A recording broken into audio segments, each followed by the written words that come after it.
నమస్కారం. ఎక్స్ప్లోయిన్ TV news కి స్వాగతం. జగనన్న గోరుముద్దకు నేషనల్ అవార్డు.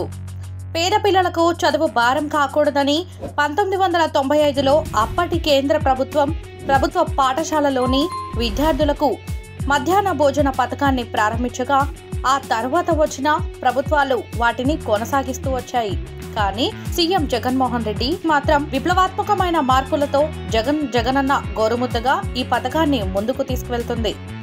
పోషకాహార లోపంతో బాధపడుతున్న పేద పిల్లలని ఆదుకోవడానికి ప్రభుత్వ పాఠశాలలో సరైన పోషకాహారాన్ని అందించడం లక్ష్యంగా 2020 మెన్యూలో మార్పులు చేశారు. సోమవారం వెజ్ పులావ్, గుడ్డు curry, hot pongal, boiled egg, chikki, మంగళవారం చింతపండు పులిహోర, రాగి జావా, దొండకాయ చట్నీ, ఉడికించిన గుడ్డు, బుధవారం వెజిటేబుల్ రైస్, బంగాళదుంప కుర్మా, గుడ్డు, చిక్కీ, గురువారం టమాటో చట్నీ, గుడ్డు, సాంబారన్నం, నిమ్మకాయ పులిహోర, రాగి జావా అందిస్తారు. శుక్రవారం అన్నం, కోడిగుడ్డు, ఆకుకూర, చిక్కీ. శనివారం రోజు అన్నం, సాంబార్, పాయసం లేదా స్వీట్ పొంగల్తో పాటు రాగి జావా అందిస్తూ మార్పులు చేసి 2020 జనవరి 21న రాష్ట్ర ముఖ్యమంత్రి వైఎస్ జగన్మోహన్ రెడ్డి జగనన్న గోరుముద్ద పథకాన్ని ప్రారంభించారు.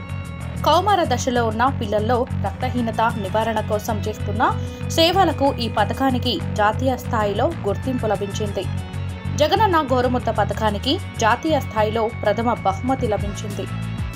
ఇటీవల ఢిల్లీలో జరిగిన కార్యక్రమంలో స్త్రీ శిశు సంక్షేమ మంత్రిత్వ శాఖ deputy commissioner doctor Zoya Ali Rizvi ఈ అవార్డును ఏపీ విద్యాశాఖ నోడల్ అధికారి పి హేమారాణి, హెల్త్ డిపార్ట్మెంట్ శాఖ నోడల్ ఆఫీసర్ దేవి, స్త్రీ శిశు సంక్షేమ శాఖ నోడల్ అధికారి శ్రీదేవికి అందజేశారు.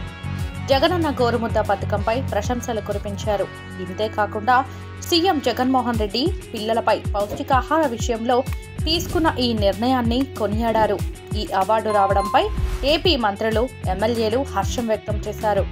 జగనన్న అమలు చేస్తున్న పథకాలు, కార్యక్రమాలకు పెద్ద ఎత్తున అవార్డులు వస్తున్నాయని వారు తెలిపారు. అందుకే జగనన్న ఏపీకి కావాలి అని పేర్కొన్నారు.